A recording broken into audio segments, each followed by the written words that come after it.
দাউদ আলাইহিস সালাম জবুর কিতাব তেলাওয়াত করতেন। ওনার কণ্ঠের সুরের ঝংকার এত মধুর ছিল, সাগরের মাছগুলো প্রতি শনিবারে উনি আকাবা উপসাগরের পাশে যখন জাবুরের কিতাব তেলাওয়াত করতেন, সাগরের মাছগুলো সাগর রেখে দিয়ে ডাঙায় চলে আসতো।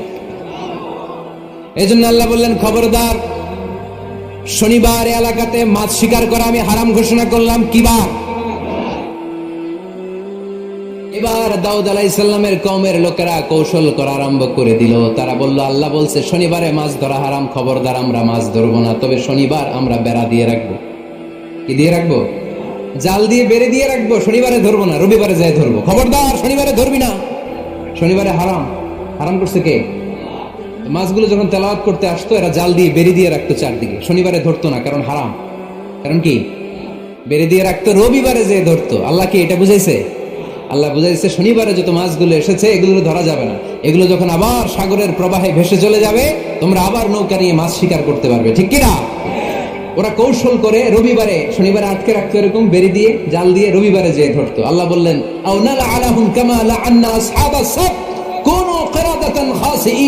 আমার সাথে কৌশল করেছিস, তোদের উপর আমার লানাত, তোরা অভিশপ্ত বানর হয়ে যা। মুহূর্তে পুরো জাতিটাকে বানরে রূপান্তরিত করে দিল কে? এজন্য খবরদার, আল হিলাতু বিল হারামে হারাম। হারাম খাওয়ার জন্য যে কৌশল করি, এটাকেও হারাম ঘোষণা দিয়েছে কে? আমাদের দেশে আরেকটা সিস্টেম আছে, হিলা বিয়ে আছে না নাই? হিল্লা বিয়ে কালিয়াতে মনে হয় নাই না? এলাকাতে আছে, ভয়ঙ্কর। আর তালাক আল বাইন আল বাইনুনা যখন হয়ে যায়, কমপ্লিটলি ডিভোর্স, কোনো সম্পর্ক নেই, তখন ওই স্ত্রীকে যদি আবার ফিরে আনতে হয়, ইসলামের নিয়ম হচ্ছে আরেক জায়গায়, হাত্তা তানকিহা যাওজান গায়রা, আরেক জায়গায় বিয়ে হবে, নরমাল প্রসেসে কোনো কারণে তাদের ডিভোর্স হবে, তখন আগের স্বামী স্ত্রীকে আনতে পারবে। এটারে অনেকে কৌশল করে, বিয়ের পরে একজন বুড়া মানুষের সাথে বিয়ে দেয়, সামান্য কিছু টাকা পয়সা দিয়ে এক দুই দিন সংসার করাইয়া ডিভোর্স নিয়ে আবার বিয়ে করায়। এরকম আছে না নাই? লাআনা রাসূলুল্লাহি আল মুহাল্লিল ওয়াল মুহাল্লিল্লাহ। সুনানে তিরমিজির বর্ণনা, আল্লাহর হাবিব সাল্লাল্লাহু আলাইহি ওয়াসাল্লাম বললেন, যারা হিলা করে, যারা হিলা করায়, উভয়ের উপর আল্লাহর লানাত। এগুলোর সাথে আমাদের কোনো সম্পর্ক আছে? এজন্য আমরা হারাম খাবো না, হারাম ঘুরাইয়া খাওয়ার জন্য কৌশল করা যাবে। এরপরে 8 নম্বর মূলনীতি হলো কাসবুল হালাল শারতুন লিকাবুলিদ দুআ। আমরা বলি, হুজুর আমার দোয়া কবুল হয় না, কিন্তু দোয়া কবুলের সবচাইতে বড় শর্ত হলো হালাল ইনকাম। ঠিক কিনা? হালাল উপার্জন ছাড়া যদি দোয়া করেন, কবুল হবে? হারাম কিছু খেয়ে যদি আপনার দেহটারে বর্ধনশীল করেন, এই দেহ জান্নাতে ঢুকবে? লা ইয়াদখুলুল জান্নাতা জাসাদুন গুযিয়া বিল হারাম। হারাম দিয়ে বর্ধিষ্ণু যে দেহ, এই দেহ কোনোদিন আল্লাহর জান্নাতে ঢুকবে না। চিল্লায় বলেন ঠিক কিনা? ইন্নাল্লাহা তাইয়্যিব লা ইয়াকবালু ইল্লা তাইয়্যিবা। আল্লাহ পবিত্র, আল্লাহ পবিত্র ছাড়া কোনো কিছু গ্রহণ করে না।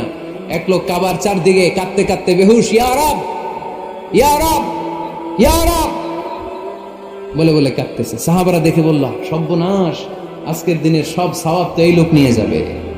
তার চেয়ে বেশি সওয়াব তো কেউই কামাই করতে পারলো না। আল্লাহর হাবিব সাল্লাল্লাহু আলাইহি ওয়াসাল্লাম বললেন, ওয়া মাতআমুহু হারাম, ও যা খায় ওটা হারাম খায়। ওয়া মালবাসুহু হারাম, ও যা পরে হারাম টাকা দিয়ে কেনা ড্রেস আপ।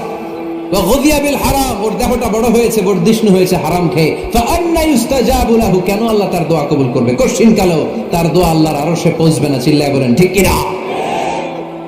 এজন্য দোয়া যদি আল্লাহর কাছে মাকবুল করতে চান, আপনার দোয়া যদি আল্লাহর আরশ পর্যন্ত পৌঁছাতে চান, হালাল খাওয়ার দরকার আছে না নাই? দুই রাস্তা, হালাল চলে গেছে এইদিকে, হারাম গেছে এইদিকে। আমরা যাবো কোন দিকে? ডান দিকে। হালাল খুব বরকতময়, হালালে বরকত বেশি, হারামে বরকত নাই। বিশ্বাস করেন? 1 কোটি টাকা ইনকাম মাসে। কয় কোটি? এরকম লোক আছে না কসবায়? বাংলাদেশে আছে না? 1 কোটি টাকা ইনকাম, কোটি টাকা ইনকাম তার, কিন্তু বছরে কোটি কোটি টাকা তার ইনকাম। 1 মাসে ইনকাম 1 কোটি টাকা, কিন্তু দেখা যায় মাসে একটা হসপিটাল বিল পরিশোধ করতে তার চলে যায় 50 লাখ টাকা। আছে না নাই? ওয়াইফের ক্যান্সার, যার নেই কোনো অ্যান্সার। ছেলে ইয়াবা খায়, ওরে দেয়া লাগে 20 লাখ। বাড়ি ভাড়া, খাওয়া দাওয়া ইত্যাদি খরচ শেষে দেখা যায় মাস শেষে আরো 20 লাখ ঋণের মধ্যে পড়ে আছে। আছে না নাই?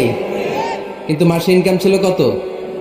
1 কোটি, কিন্তু মাস শেষে দেখা যায় 20 লক্ষ টাকা ঋণের বোঝায় চাপা পড়ে আছে। আর রিক্সাওয়ালা, ওর বেতন নাই, যা পার ইনকাম করে প্রতিদিন, মাসে অন অ্যান অ্যাভারেজ তার ইনকাম 5,000। কয় হাজার? 1,000 চলে যায় ওর যে ছুপড়ির বেড়া, ওই বাড়ির ভাড়া দিতে।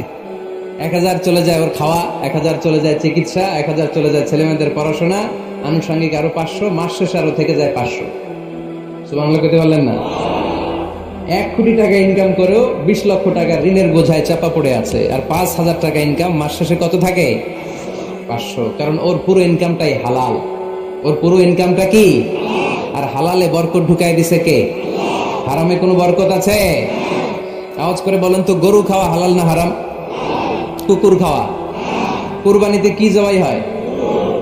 সুন্নতে খাতনার অনুষ্ঠানে, বিয়ের অনুষ্ঠানে, প্রতিদিন কসাইয়ের দোকানে, কোথাও কুকুর জবাই হয়? আচ্ছা, গরু বা গাভী বছরে বাচ্চা দেয় কয়টা? একটা। আর কুকুর দেয় কয়টা? 7টা, 10টা, 11টা। জন্ম নিয়ন্ত্রণ নাই তো, দেদারসে দিচ্ছে, ফ্যামিলি প্ল্যানিং নাই, তাই না? আচ্ছা, তো দেখেন, গরু বাচ্চা দিল কম, কুকুর বাচ্চা দিল বেশি। গরু জবাই হয় বেশি, কুকুর জবাই হয় না। গরু আমরা খাই বেশি, কুকুর খাই না। তারপরেও কসবায় গরু বেশি না কুকুর বেশি? আওয়াজ করে বলতে হবে, গরু না কুকুর? কারণ গরু খাওয়া হালাল, আর হালালে বরকত ঢুকাই দিছে কে? এই জন্য দ্য ডিসিশন ইজ ইয়োর, সিদ্ধান্ত আপনার। কই যাবেন, ডানে না বায়ে? হালালের সাথে না হারামের সাথে? হালালটা হচ্ছে পরিবেশ বান্ধব। হালালটা কি? Eco friendly. এটা পরিবেশ বান্ধব, এটা স্বাস্থ্যকর, এটা রুচিসম্মত, এটার মধ্যে কোনো ঝামেলা নাই, এটাতে কোনো ভেজাল নাই। হালালে থাকলেই লাভ, যদিও অল্প। সুবহানাল্লাহ পড়েন। এই জন্য রাব্বুল আলামিন বলেন, ইয়া আইয়ুহান নাসু কুলু মিম্মা ফিল আরদি হালালান তাইয়্যিবা ওয়া লা তাত্তাবিউ খুতুওয়াতিশ শাইতান ইন্নাহু লাকুম আদুউম মুবিন। ওহে মানুষেরা, শোনো শোনো, এই জমিনের ভেতরে যেটাকে আমি হালাল করেছি, যেটাকে আমি পবিত্র করেছি, ওইটা খাও, ওইটা গ্রহণ করো। হারাম খেও না, হারাম অর্জন করো না, হারামের কাছেও যেও না। শয়তানের পদাঙ্ক অনুসরণ করো না। জেনে রেখো, শয়তান হলো তোমাদের প্রকাশ্য দুশমন। ঠিক কিনা? আদুউম মুবিন। শয়তান আমাদের প্রকাশ্য দুশমন। সে হারামকে আমাদের কাছে চাকচিক্যময় করে তুলে। সে বুঝাতে চায় হারামের মধ্যে আরাম। আসলে হারামে আরাম আছে, হালালের মধ্যে বরকত। এজন্য আমরা সবসময় হালাল অবলম্বন করবো। রাজি আছেন তো? কিন্তু আমরা যদি আমাদেরকে প্রশ্ন করি, আমাদের ব্যবসায়, আমাদের চাকরিতে, আমাদের লাইফ লিডিং সিস্টেমে আমরা কি শুধু হালাল খাই? কি খাই? হালালও খাই, সুযোগ পাইলে একটু যদি পাই অমনি ধরে ঘাপুস ঘুপুস। সুযোগ পাইলে কি ঘাপুস ঘুপুস? ঘাপুস ঘুপুস করা যাবে না। অনেকে আবার আছে দেখবেন, খাওয়ার ক্ষেত্রে হালাল খোঁজে। খাওয়ার ক্ষেত্রে আমি অনেক লোক দেখেছি। থাইল্যান্ডে আমি গেলাম, দেখি যে তার ব্যাপারে জানি যে সরকারি চাকরি করে, লক্ষ লক্ষ টাকা 2 হাতে কামায়। এমনি গাছেরটাও খায়, তলারটাও কুড়ায়। আছে না নাই? তো ইচ্ছে মতো ডানে বাই ইনকাম করে, হালাল হারাম দুইটাই খায়। কিন্তু থাইল্যান্ডে যে হালাল খাবার খুঁজতেছে, কি খুঁজতেছে? ওখানে যে জিজ্ঞেস করে যে এই দোকানে কি পর্ক আছে? পর্ক থাকলে খাবো না। পর্ক মানে হচ্ছে শুকরের চর্বি। শুকরের গোশত বা চর্বি মিশানো কোনো খাবার উনি খাবে না, কারণ এটা হারাম। খায়, এটা খুব হালাল। এরকম ডাকাইতে আছে না নাই? তাহলে আমাদের মুসলমানদের সবচেয়ে বড় সমস্যা হচ্ছে আমরা খাওয়ার ক্ষেত্রে হালাল খুঁজি, কিন্তু ইনকামের ক্ষেত্রে ওই জিনিসটা খুঁজি না। এরকম আছে না নাই? না। Your food should be halal, your drinks should be halal, your income should be halal, your dress up, your fashion should be halal, and your entertainment should be halal. আপনার পোশাক হতে হবে হালাল, আপনার খাদ্য হতে হবে হালাল, আপনার উপার্জন হতে হবে হালাল, আপনি যে বিনোদন করছেন এই বিনোদনটাও হতে হবে হালাল। চিল্লায় বলেন ঠিক কিনা? হালাল বিনোদন লাগবে, হালাল ড্রেস আপ লাগবে। ছেলেরা কি স্বর্ণ পড়তে পারবে? ছেলেরা কি সিল্কের জামা পড়তে পারবে? আমরা সিল্কের জামা পড়ি না, এটা আমাদের জন্য হারাম করেছে কে? ছেলেরা জুয়েলারি পড়তে পারবে? গলায় চেন পড়তে পারবে? হাতে ব্রেসলেট দিতে পারবে? আছে না নাই? এখানেও অনেকের আছে না নাই? দেয়া যাবে? অনেক ছেলে দেখবেন আবার কানের মধ্যে ছিদ্র করে। কসবাই মাশাআল্লাহ এগুলা নাই। আমি বাসায় দেওয়ার জন্য কইলাম নাই, আবার ওরা কয় আছে। আছে আছে না, এগুলো করা যাবে? দাড়িতে চুলে কালো রং দেয়া যাবে? এটা ধোঁকাবাজি। এটা কি? মান গাশশানা ফালাইসা মিন্না। আল্লাহর হাবিব সাল্লাল্লাহু আলাইহি ওয়াসাল্লাম বললেন, the person who deceives us, he is not among আস। যে আমাদেরকে ধোঁকা দেয় সে কখনো আমার উম্মত হতে পারে। মদিনার খেজুরের বাজার ভিজিট করতে গেলেন আল্লাহর হাবিব সাল্লাল্লাহু আলাইহি ওয়াসাল্লাম, অডিট করতে গেলেন। যে খেজুরের স্তূপের ভেতরে আল্লাহর হাবিব সাল্লাল্লাহু আলাইহি ওয়াসাল্লাম হাত ঢুকায় দিলেন, ঢুকায় দিয়ে দেখলেন ভিতরে পানি, উপরে শুকনা খেজুর, ভিতরে ভিজা খেজুর। আল্লাহর হাবিব সাল্লাল্লাহু আলাইহি ওয়াসাল্লাম বললেন, ঘটনা কি? ভিজা কেন? ব্যবসায়ী বলতেছে, বৃষ্টি হয়েছিল। কি হয়েছিল? তো বৃষ্টি হইলে তো তার নমুনা সব জায়গায় থাকবে। তখন আল্লাহর হাবিব সাল্লাল্লাহু আলাইহি ওয়াসাল্লাম দাঁড়িয়ে বলেছিলেন, খবরদার, মান গাশশানা ফালাইসা মিন্না, যে আমাদেরকে ধোঁকা দেয় সে আমাদের দলভুক্ত হতে পারে না। এজন্য আমরা যেন কাউরে ধোঁকা না দেই, আমরা যেন হারামের সাথে সম্পর্ক জুড়ে না দেই, আমাদের সম্পর্ক হবে হালালের সাথে। চিল্লায় বলতে হবে, কিসের সাথে? আজকের মাহফিলটা তখনই সার্থক হবে যখন এই কথাগুলো শুনে আমরা এই সিদ্ধান্তে উপনীত হতে পারবো যে আমার ফুড, আমার ড্রিঙ্কস, আমার ইনকাম, আমার ড্রেস আপ, আমার এন্টারটেইনমেন্ট, আমার সবকিছু হালাল দিয়ে আমি সাজাবো। আমার জীবনটাকে আমি হালাল দিয়ে সাজাবো। রাজি আছি না নাই? সব হালাল হইতো। নারীদের ফ্যাশন, অনেক নারীরা ফ্যাশন সচেতন। খবরদার, নারীরা টাইট ফিটিং পোশাক পরতে পারবে না। পারবে? পাতলা পোশাক পরতে পারবে না। তারা নিজেদেরকে আবৃত করে রাখতে হবে। টাইট ফিটিং পোশাক পরতে পারবে না, অন্য ধর্মের পোশাক পরতে পারবে না, পর চুলা লাগাতে পারবে না। এই ফোর কর্নার্স, এই বর্ডার গুলো মেনে নারী যে কোনো ধরনের ফ্যাশন নিতে পারে। এই ফ্যাশনগুলোকে বৈধ করেছে কে? এজন্য রাব্বুল আলামিন বলেন, ইয়া আইয়ুহান নাসু কুলু মিম্মা ফিল আরদি হালালান তাইয়্যিবা ওয়া লা তাত্তাবিউ খুতুওয়াতিশ শাইতান ইন্নাহু লাকুম আদুউম মুবিন। সুবহানাল্লাহ পড়েন। ওহে মানুষেরা, এই জমিনে যেটা পবিত্র আর হালাল বলে আমি ঘোষণা দিয়েছি সেটা খাও, কারণ সেটাতেই বরকত। আর শয়তানের পদাঙ্ক অনুসরণ করো না, কারণ শয়তান তোমাদের প্রকাশ্য শত্রু। কথাটা বলেছেন কে? তাহলে আমরা হালালের পক্ষে না বিপক্ষে? এই আপনাদের গলার আওয়াজ। হালালের পক্ষে না বিপক্ষে? হারামের পক্ষে না বিপক্ষে? আমরা আমাদের জীবনটা হালাল দিয়ে সাজাতে চাই কি চাই না? কারণ হালালে বরকত ঢুকাই দিছে কে? কিভাবে আপনার জীবনের প্রতিটি অঙ্গনকে হালাল দিয়ে সাজাবেন? কিভাবে এই হারাম থেকে বেঁচে থাকবেন? এর কিছু মূলনীতি আছে, some principles, you have to follow it. এই প্রিন্সিপালগুলো যদি খেয়াল করেন তাহলে হালাল দিয়ে জীবন সাজানো সহজ। আর এই প্রিন্সিপালে, মূলনীতিতে যদি ভেজাল লাগাই দেন তাহলে সব জায়গায় ভেজাল আছে না নাই? আমরা হালাল হারামের মূলনীতির ব্যাপারে কয়েকটি কথা শুনে বিদায় নিব ইনশাআল্লাহ। পড়েন। হালাল এবং হারামের প্রথম মূলনীতি হচ্ছে আল আসলু ফিল আশিয়াই আল ইবাহা। মূলত সব কিছু পৃথিবীতে যা দেখি, যা পাওয়া যায়, খাবার দাবার যাই হোক না কেন, মৌলিকভাবে সবকিছু হালাল। যুবক ছেলেরা বুঝে যাও, কান দুটি খরগোশের কানের মতো খাড়া করো। আমি সহজ করে বুঝাবার চেষ্টা করব, যদিও সহজ করে বুঝানো সহজ না। সহজ করে কইতে আমায় কহজে, সহজ করে যায় না কওয়া সহজে, ঠিক কিনা? তারপর আমি চেষ্টা করছি সহজ করে বুঝানোর। খুব সহজ। আর দিন ও ইউসরুন লা উসরা ফি, দিন সহজ, এর মধ্যে কাঠিন্যতা নাই। মন জয় করার 4টা বাক্য আল্লাহর হাবিব সাল্লাল্লাহু আলাইহি ওয়াসাল্লাম আমাদেরকে শিখিয়ে গিয়েছেন। বাশিরু ওয়ালা তুনাফিরু, ইয়াসিরু ওয়ালা তুআসিরু। সহজ করে উপস্থাপন করো, কঠিন করো না।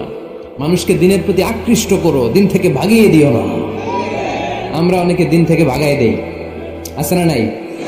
এক ছেলে হিন্দু হয়েছে, হিন্দু থেকে মুসলমান হয়েছে, আগে ছিল হিন্দু, এখন দেখে এই ছেলেরা কি সুন্নি মুসলমান বানাবে, না ওয়াহাবি বানাবে, না আহলে হাদিস বানাবে, না হানাফি বানাবে, এই নিয়ে কিলাকিলি, আছে না নাই? আহা, কি বিপদ! সে আগে হিন্দু আসছিলাম, এটাই তো ভালো আসছিলাম। মুসলমান হওয়ার পরে এর ভয় দেখানো শুরু করছে, এই খবরদার, নামাজ রোজা জাকাত হজ সব লাগবে, হারাম খাওয়া যাবে না, এটা নাই ইসলাম, এটা নাই, ওইটা নাই, ওইটা নাই। হিন্দু কে তাহলে আমিও নাই, এরকম হয় না? খবরদার, আল্লাহ ছাড় দিতে চায়, মৌলবীরা ছাড় দেয় না, আছে না নাই? আমরা যেন কঠিন না করি। হালাল হারামের প্রথম মূলনীতি হচ্ছে basically everything in this world is হালাল। এই পৃথিবীতে যা আছে সবই হালাল। সব কি? সব হালাল, সব হালাল, সবই হালাল, অল্প কিছু হারাম। সুবহানাল্লাহ পড়ে। যদি এমন হইতো এই পৃথিবীতে যা আছে সবই হারাম, অল্প কিছু হালাল, খুব ভালো হইতো, তাই না? সুবিধা হইতো আমাদের। আমাদের সুবিধা করে দিলেন কে? সুবহানাল্লাহ পড়বেন না? বেসিকলি এভরিথিং ইজ হালাল। পৃথিবীর সব কিছু হালাল। আপনারা যদি কেউ কিছু বলে যে এটা কি হালাল না হারাম, আপনি হুট করে বলবেন আগে বলবো হালাল, যদি হারামের দলিল পাওয়া যায় তখন বলবো হারাম, ঠিক কিনা? আমাকে যদি বলেন এটা হালাল না হারাম, আমি যদি বলি হালাল, আপনি যদি বলেন দলিল দেন, এটা আপনি ভুল বলবেন। কারণ কোনো কিছু হালাল করতে হলে দলিল লাগে না। কোনো কিছুকে হালাল বলে সাব্যস্ত করতে দলিল লাগে না। হারাম বলে যদি সাব্যস্ত করতে চান তখন দলিল লাগবে, তাও তেনা পেছানো দলিল দিয়ে হবে না, যেন তেন দলিল দিয়ে হবে, অকাট্য দলিল। এটাকে বলে আল আদিল্লা আল কাতঈয়া। অকাট্য দলিল লাগে কোনো জিনিসকে হারাম সাব্যস্ত করতে হলে। তাহলে এই যে আমাদের জন্য আল্লাহ সহজ করে দিলেন, সবকিছু বেসিকলি হালাল, যতক্ষণ না এটা হারাম হওয়ার ব্যাপারে দলিল পাওয়া যায়। এজন্য হারাম হারাম জিকির না করে জিকিরটা চেঞ্জ করে করতে হবে হালাল হালাল। কথা বলেন ঠিক কিনা? জিকির দুই ধরনের আছে। জিকির কয় ধরনের? একটা জিকির হচ্ছে হারাম হারাম হারাম, একদলের কাছে সবই হারাম। একটা সময় এদেশের কিছু আলেম সমাজ ইংরেজিকে হারাম বলতো, ইংরেজি শিক্ষা করাকে কি বলতো? সময়ের বিবর্তনে এটা এখন হালাল। এখন এটা কি হালাল। একটা সময়ে আলেম সমাজের কিছু অংশ রাজনীতি করাকে হারাম বলতো। কথা কি বুঝতেছেন? এখন এটা কি হালাল হয়ে গেছে। ইসলামী ব্যাংকিং কে হারাম বলতো একটা সময়, যে না কোনো ফিনান্সিয়াল ট্রানজাকশন এই সিস্টেমে ব্যাংকিং এটা ইসলামে জায়েজ না, এটা হারাম হারাম। কারণ ওদের জিকির কি? কথা কয় না। হারাম হারাম হচ্ছে এদের জিকির। একটা সময় ইসলামিক ব্যাংকিং হারাম ছিল, এখন এটা কি হয়ে গেছে? তার মানে এখনো অনেক কিছু এদের কাছে হারাম। সময়ের বিবর্তনে, কালের আবর্তনে এদের মুখ দিয়ে এগুলো একদিন হালাল হয়ে বের হবে। চিল্লায় বলেন ঠিক কি না? এজন্য এই পৃথিবীর সবকিছু মূলত হালাল, যতক্ষণ না হারাম হওয়ার ব্যাপারে দলিল না পাওয়া যায়। হারাম করতে হলে দলিল লাগে, হালাল বানানোর জন্য দলিল লাগে না। আবার যেন তেন কোনো দলিল দিয়ে, ঠুনকো কোনো দলিল দিয়ে কোনো জিনিসকে হারাম করা যায় না। হারাম করতে হলে অকাট্য দলিলের প্রয়োজন হয়। কথা বুঝতে পেরেছেন? প্রথম মূলনীতি ক্লিয়ার সবার কাছে? আল্লাহর হাবিব সাল্লাল্লাহু আলাইহি ওয়াসাল্লাম বলতেন, হালাকাল মুতানাত্তিউন, যারা মুতানাত্তিউন তাদের ধ্বংস, তাদের উপর আল্লাহর লানত। সাহাবারা বললেন, ইয়া রাসূলুল্লাহ, ইয়া হাবিবাল্লাহ, মান হুমুল মুতানাত্তিউন? মুতানাত্তিউন কারা, যাদের উপর আপনি লানত দিলেন, যাদের ধ্বংসের কথা বললেন? বিশ্বনবী বললেন, আল্লাহর দেয়া হালাল বিষয়কে যারা সমাজের মধ্যে হারাম বলে প্রচার করে তারাই হলো সমাজের মুতানাত্তিউন। নাউজুবিল্লাহ পড়েন। قل من حرم زينة الله التي أخرج لعباده والطيبات من الرزق। এজন্য আল্লাহ ডেকে বললেন, খবরদার, কে আছে সমাজের মধ্যে আমার দেয়া হালাল সাজসজ্জাগুলোকে, পবিত্র জিনিসগুলোকে হারাম বলে ফতোয়া তুলে, তাদের উপর আমার লানত। খবরদার, আল্লাহ যেটাকে হালাল বলছে এটাকে হারাম বলার স্পর্ধা দেখাবেন না। এটাকে হারাম বলা যাবে? তাহলে প্রথম মূলনীতি কি সবাই বুঝতে পারছেন? বুঝতে পেরেছেন? এই দুনিয়াতে বেসিকলি সবকিছু কি? আওয়াজ করে বলেন। আর হালাল প্রমাণ করতে দলিল লাগে। কি প্রমাণ করতে দলিল লাগে? হারাম। এজন্য আমাদের জিকিরটা একটু চেঞ্জ করে দিব। আমরা হারাম হারাম না বলে কি বলবো? হালাল হালাল। যখনই দলিল পাবো তখন জিকির শুরু করব হারাম। কথা বোঝে নাই বোধ হয়? দলিল পাওয়ার আগ পর্যন্ত সব কি? আরো জোরে বলেন। দলিল পাওয়ার পরে সেটা হয়ে যাবে হারাম। প্রথম মূলনীতি ক্লিয়ার? সবার কাছে ক্লিয়ার? আচ্ছা, দ্বিতীয় মূলনীতি হচ্ছে হালাল হচ্ছে আনলিমিটেড। কথা বলেন, আনলিমিটেড। আর হারাম হচ্ছে লিমিটেড। হারাম হচ্ছে সসীম, হালাল হচ্ছে অসীম। হালাল গুণে শেষ করা যায় না, কিন্তু হারাম গুণে শেষ করা যায়। সুবহানাল্লাহ পড়তে পারলেন না? যদি এমন হইতো হারাম আনলিমিটেড, সবই হারাম, আর হালাল হচ্ছে লিমিটেড, হালাল গুণা যায়, এমন যদি হইতো আমাদের জন্য কঠিন হয়ে যেত না? আমাদের জন্য এটাকে সহজ করে দিলেন কে? আবার আল্লাহ বললেন, উহিল্লা লাকুম সাইদুল বাহরি ওয়া তাআমুহু, সাগরের মধ্যে যত প্রাণী পাওয়া যায়, মাছ পাওয়া যায়, কাঁকড়া পাওয়া যায়, সব খাওয়াকে হালাল করে দিলেন কে? সাগরে যত ধরনের প্রাণী আছে, কাঁকড়া বলেন, তিমি বলেন, যা বলেন, সব হালাল, হাতে গোনা অল্প কয়েকটা ছাড়া। সুবহানাল্লাহ পড়েন। তার মানে যখনই আল্লাহ তাআলা হালালের ঘোষণা দেন, আল্লাহ তাআলা এটাকে ব্যাপকভাবে ঘোষণা দেন। আর যখনই আল্লাহ হারামের ঘোষণা দেন কোরআনের ভেতরে, তখন আল্লাহ গুনে গুনে দেন। কিভাবে দেন? হুররিমাত আলাইকুমুল মাইতাতু ওয়াদ-দামু ওয়া লাহমুল খিনজির ওয়া মা উহিল্লা লিগাইরিল্লাহি বিহি ওয়াল মুনখানিকাতু ওয়াল মাওকুযাতু ওয়াল মুতারাদ্দিয়াতু ওয়ান নাতিহা। গুনে গুনে দিয়েছেন। সুবহানাল্লাহ পড়ে। যখন আল্লাহ বললেন হালাল, তখন বললেন চার পাওয়ালা যত জন্তু আছে হালাল, অল্প কয়েকটা ছাড়া। যখন ঘোষণা দিলেন হালালের, আল্লাহ বললেন সাগরের ভেতরে যত প্রাণী পাওয়া যায় সব খাওয়া হালাল, অল্প কয়েকটা ছাড়া। কিন্তু হারামের ঘোষণা যখন আল্লাহ কোরআনে দিলেন, তখন ব্যাপকভাবে দেয় নাই, গুনে গুনে দিয়েছেন। রক্ত খাওয়া হারাম, মরা প্রাণী খাওয়া হারাম, শুকর খাওয়া হারাম, আল্লাহর নাম ছাড়া অন্য কোনো নামে বলি দেওয়া হয়েছে এরকম প্রাণী খাওয়া হারাম, সিংহের গুতা খেয়ে কোনো প্রাণী মারা গেছে ওইটা হারাম, এরকম গুনে গুনে অল্প কয়েকটা হারাম।